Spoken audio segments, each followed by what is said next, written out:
Hi, social media. This is Tiffany Martinez.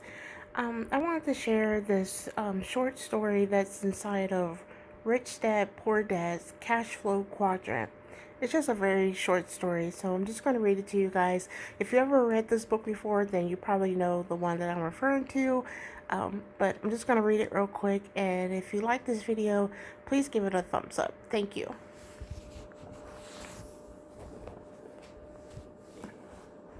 It says, once upon a time, there was this quaint little village. It was a great place to live, except for one problem. The village had no water unless it rained. To solve this problem once and for all, the village elders decided to put out to bid the contract to have water delivered to the village on a daily basis.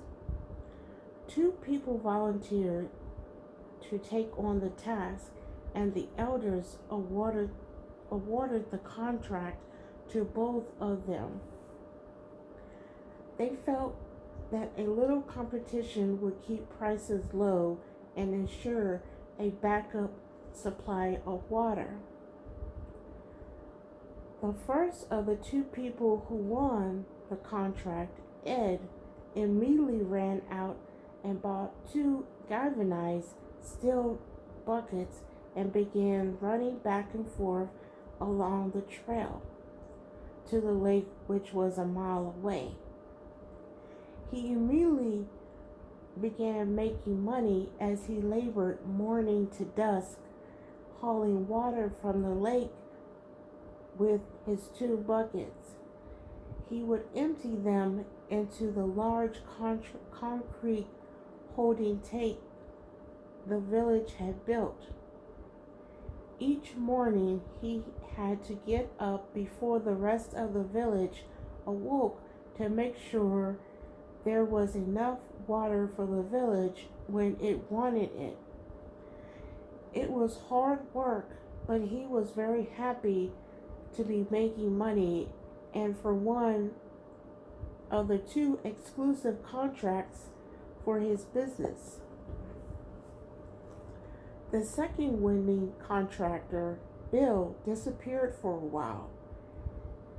He was not seen for months, which made Ed very happy since he had no competition. Ed was making all the money. Instead of buying two buckets to compete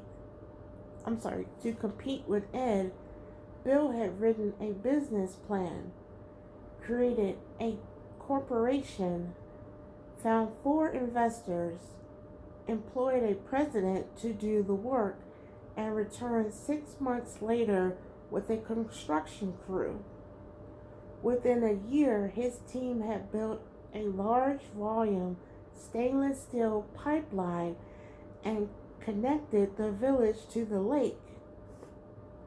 At the grand opening celebration, Bill announced that his water was cleaner than Ed's water. Bill knew that there had been complaints about dirt in Ed's water. Bill also announced that he could supply the village with water 24 hours a day, 7 days a week. Ed could only deliver water on the weekdays. He did not work on the weekends.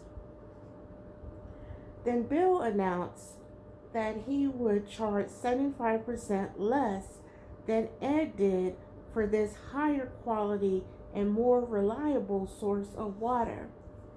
The village cheered and ran immediately for the faucet at the end of Bill's pipeline.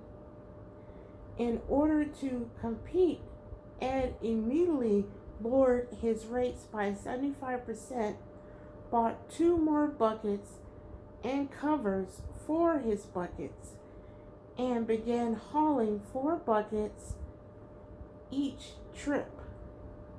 In order to provide better service, he hired his 2 sons and gave him a hand for the night shift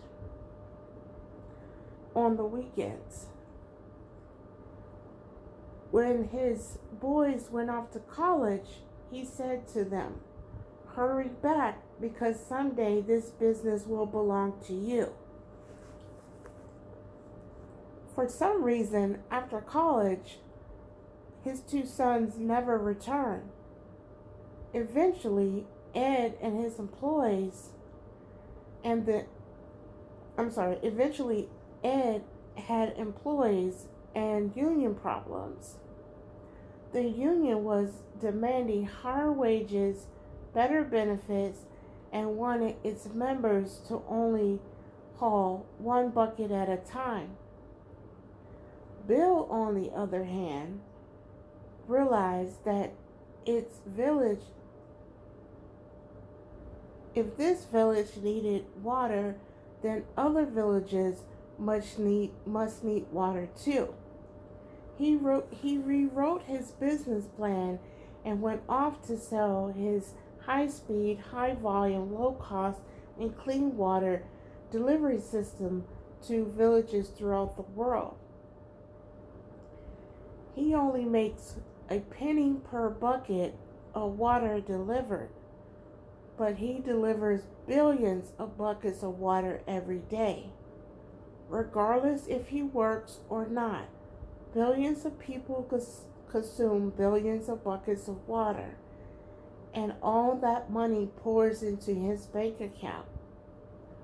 Bill had developed a pipeline to deliver money to himself as well as the water to the villages.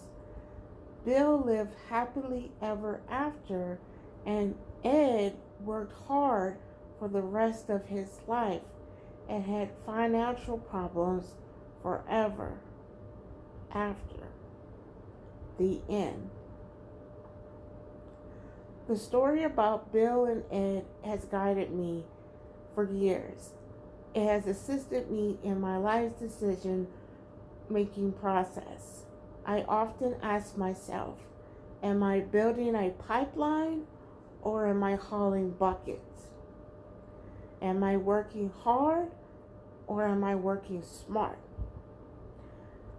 And the answers to those questions have made me financially free.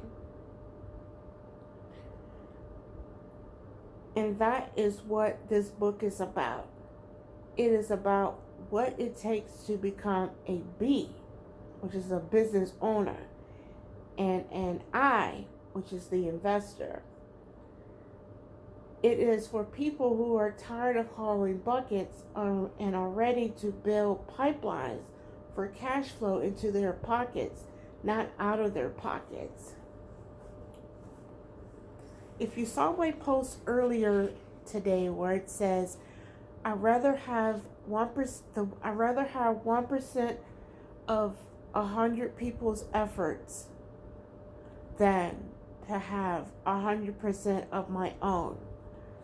This is exactly what that story means. This has been Tiffany Martinez.